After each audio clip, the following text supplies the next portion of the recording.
청춘 건강 프로젝트 건강업 울산업. 안녕하세요, 박성은입니다. 의료기술이 발전하면서 100세 시대가 이젠 현실이 됐습니다. 2025년에는 국민 5명 중 1명이 65세 이상인 초고령화 사회가 될 것이라고 하는데요. 건강한 100세 시대의 첫걸음 무엇일까요? 바로 척추 건강입니다. 척추 질환하면 대개 허리 디스크를 떠올리기가 쉬운데요. 국내 노년층 10명 중 3명이 앓고 있을 만큼 흔하게 발생하는 척추 질환이 하나 더 있습니다. 바로 척추관 협착증입니다. 건강업 울산업, 오늘은 노년층 허리 건강을 위협하는 척추관 협착증에 대해서 자세히 알아보겠습니다.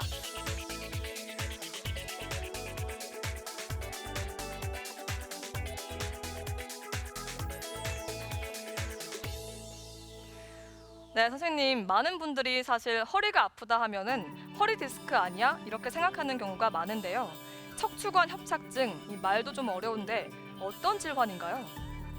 디스크와 마찬가지로 이제 협착증도 이제 허리에서 오는 병인데, 이제 소위 말하는 이제 디스크는 이제 뼈 자체보다는 이제 뼈 사이에 있는 물렁뼈인 이제 허리 관절인 이제 디스크가 이제 돌출이 되거나 또는 퇴행성이 오거나 하면서 생기는 요통을 이제 주로 디스크라고 부르고, 협착증은 이제 그 디스크를 포함해서 주변에 있는 인대나 그다음에 골격들이 자란다든지 이렇게 되면서 신경을 누르게 되는 병을 협착증이라고 합니다.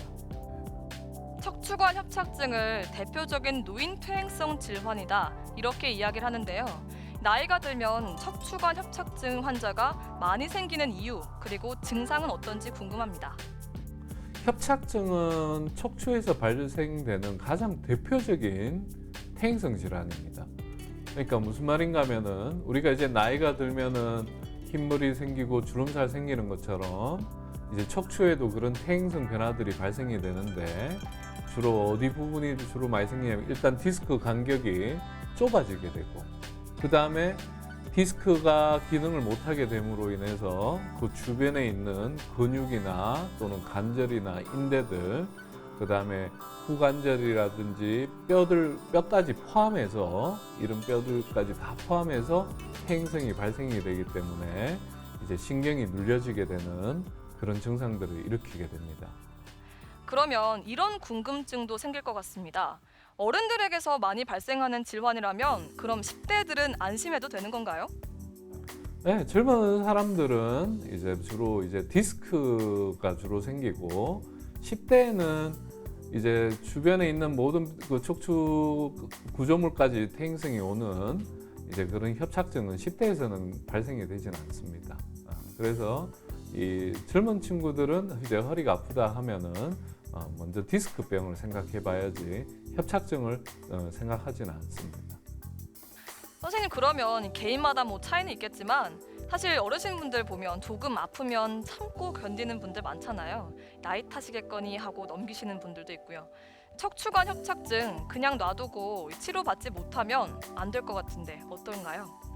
이 협착증은 뭐 초기에는 또 되게 이제 뭐 약이나 주사 맞으면 또 증상이 완화가 되니까, 뭐 그냥 나이 들어서 그런가 보다 이렇게 생각을 하고, 또 주사 좀 맞으면 되겠지 이래 생각하고 하다 보니까 어떤 그 정확한 검사나 진단이나 치료 시기가 늦어지는 경우들이 많아요. 그래서 이 협착증은 대개 이제 보면은, 물론 이제 뭐 지역이나 또는 뭐 환경이나 이런 거에 따라 차이가 있지만은, 특히 시골 같은 지역에서는 그 이제 보행장애가 와서 걷기 힘들 때쯤 와서 진단이 되는 경우가 많아서 병의 자체가 많이 진행이 돼서 진단이 되기 때문에 좀 예후가 좋지 않습니다.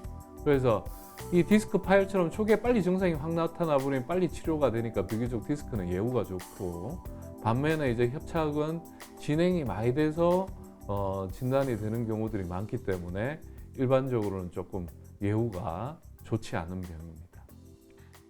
그러면 무엇보다도 증상이 생기면 빨리 가서 치료받는 게 가장 중요하겠네요. 자, 그러면 척추관 협착증의 치료 방법에도 여러 가지가 있을 것 같은데 어떤 방법으로 치료하게 되나요? 협착증은 이제 되게 이제 오랜 과정을 거치면서 증상이 발현이 되기 때문에, 대개 이제 초기에는 주사나 약물 치료로 또 잘 반응이 됩니다. 그래서 뭐 협착증이 있다고 해서 뭐 바로 수술을 해야 되고 뭐 이런 건 아니거든요. 뭐 바로 수술을 해야 되고 시술을 해야 되고 이런 건 아니고, 되게 이제 협착은 천천히 진행이 되는데, 되게 이제 초기에는 이제 주사나 약물 치료를 하면서 증상을 조절해 가면 됩니다. 근데 이제 문제는 이 협착은 나이가 들면 들수록 더 진행되는 병이지 좋아질 수는 없거든요.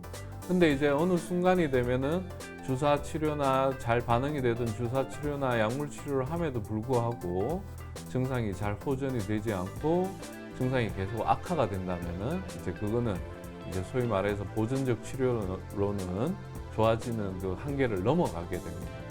그래서 보통은 이제 초기 보존적 치료를 하면 대개는 많이 좋아질 수는 있는데, 이제 보존적 치료를 해도 증상이 많이 호전이 되지 않는다면은 이제 그 다음에는 이제 수술적 치료를 고려를 해봐야 됩니다. 수술적 치료는 이제 크게 협착된 부분만 끌어내는 미세 현미경 수술 치료 방법이 있고, 그 다음에 이제 뼈를 맞춰준다든지 이제 보강을 해주는 이제 나사못을 넣는 인공관절 수술까지 크게 두 가지로 분류가 됩니다. 네, 말씀 잘 들었습니다. 현대인의 평균 수명이 높아지면서 그만큼 허리 질환으로 고통받는 시간도 함께 늘어나고 있는데요. 우리가 나이가 들고 주름이 생기는 걸 아무리 노력해도 막을 수가 없는 것처럼 허리 질환을 100% 예방할 수는 없겠지만, 그래도 바른 자세를 유지한다거나 금연을 한다거나 꾸준하게 운동을 한다면 여러분의 척추, 노화의 지름길에서 좀 벗어날 수 있지 않을까 생각됩니다. 안티 척추 에이징, 오늘부터 시작해보는 건 어떨까요? 건강한 울산업, 오늘도 요가 동작 함께 하시면서 저는 인사드리겠습니다. 고맙습니다. 오늘 저와 함께 배워보실 자세는 척추의 유연성 향상과 요통을 예방해주는 고양이 자세입니다. 먼저 네발 자세를 만들어주세요.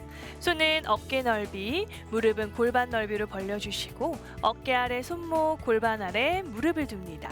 자, 척추를 앞뒤로 길게 뻗은 상태에서 마시고, 내쉴 때 허리와 등을 아래쪽 방향으로 낮춰주시며 고개들을 멀리 사선으로 바라봅니다.